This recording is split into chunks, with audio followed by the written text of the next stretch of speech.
Et on va continuer à parler de l'un des pans de notre histoire avec notre invité. Faisons un bond en arrière, 10 ans avant l'abolition de l'esclavage. Paru en octobre 2016, Zahir et Théophile, Pas de pitié pour les nègres, relate une histoire d'amour vraie entre deux esclaves d'une habitation de Rivière-Salée en 1838. Depuis sa sortie, il rencontre un véritable succès.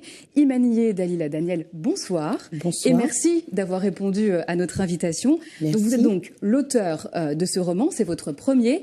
Oui. Cette histoire, Victor Schœlcher y avait déjà fait référence en 1840 dans 2 ans d'esclavage. Alors pourquoi avez-vous choisi de la remettre au goût du jour ? J'ai choisi de présenter aux Martiniquais cette histoire parce que c'est une très belle histoire et que nous n'avons pas dans la littérature martiniquaise d'histoire permettant de connaître la vie quotidienne des esclaves sur des habitations en Martinique. C'est justement ce que dit l'historien Armand Nicolas de votre ouvrage. Que je salue s'il nous regarde, parce qu'effectivement, c'est lui qui m'a fait observer que c'était la première fois que l'on parlait de ça dans un roman, dans la littérature martiniquaise. Alors justement, sans nous dévoiler toute l'histoire, qu'est-ce qu'on apprend de plus à travers votre récit, justement sur la vie quotidienne de ces esclaves ? Vous savez, on ne connaît pas grand-chose de l'esclavage véritablement.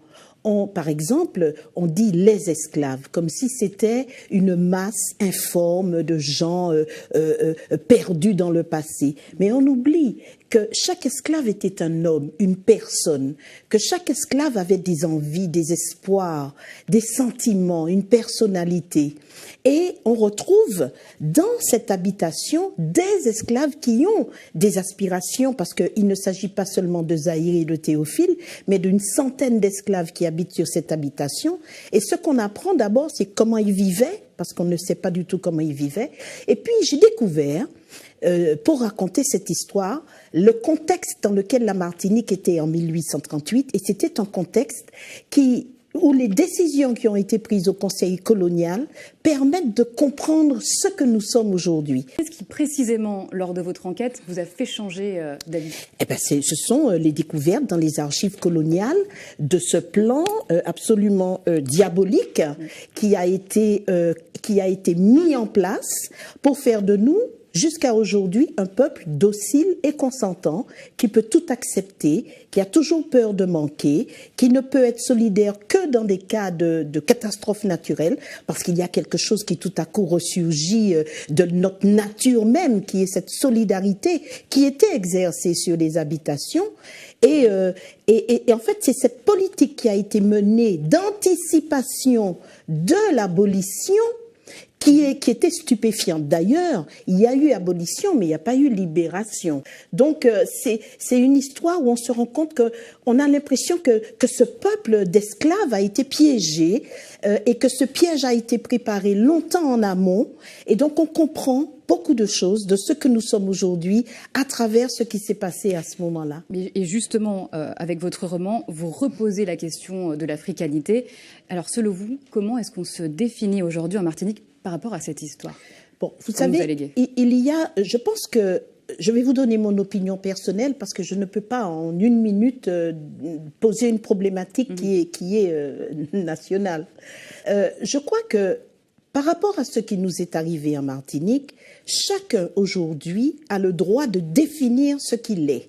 Parce que nous avons été à un carrefour de civilisation.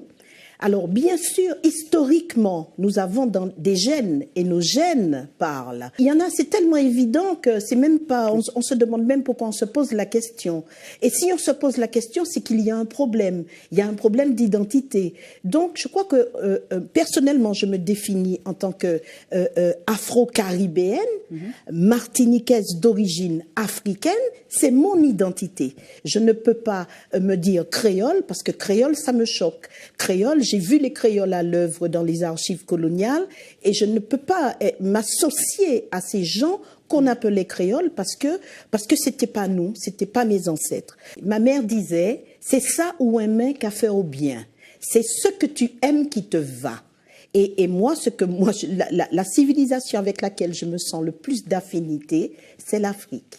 Pour finir, très rapidement, je souhaiterais évoquer avec vous l'action coup de poing du MIR le 23 août dernier, date de la commémoration de l'abolition de la traite négrière chez nous. Des manifestants ont notamment brûlé le drapeau au serpent, symbole colonialiste selon eux. Vous en faisiez partie. Pourquoi ? C'était le 23 août, c'est la journée de commémoration de l'esclavage et de la traite. Oui, j'étais sur la savane ce jour-là parce qu'il est indécent d'imposer aux descendants d'esclaves, particulièrement ceux qui se reconnaissent en tant que tels, de voir figurer sur les édifices publics et sur les uniformes des forces de police, de gendarmerie, de voir figurer le drapeau qui flottait sur les navires négriers, qui ont transporté pendant des centaines d'années nos ancêtres. Ce drapeau aux 4 serpents était le drapeau des esclavagistes. Je ne vois pas ce que cela a ni d'inquiétant, ni de choquant, qu'aujourd'hui nous puissions dire ce drapeau ne nous représente plus. Et nous ne souhaitons plus que ce drapeau qui a eu ses heures de gloire pendant l'esclavage puisse aujourd'hui représenter les hommes et les femmes libres que nous souhaitons être dans notre pays.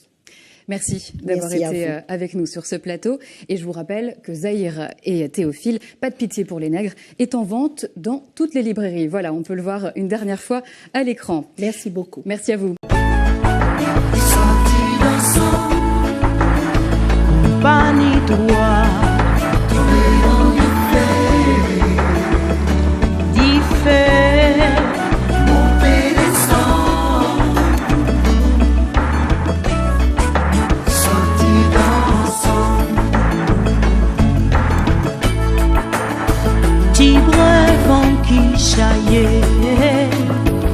Y'en de petits grains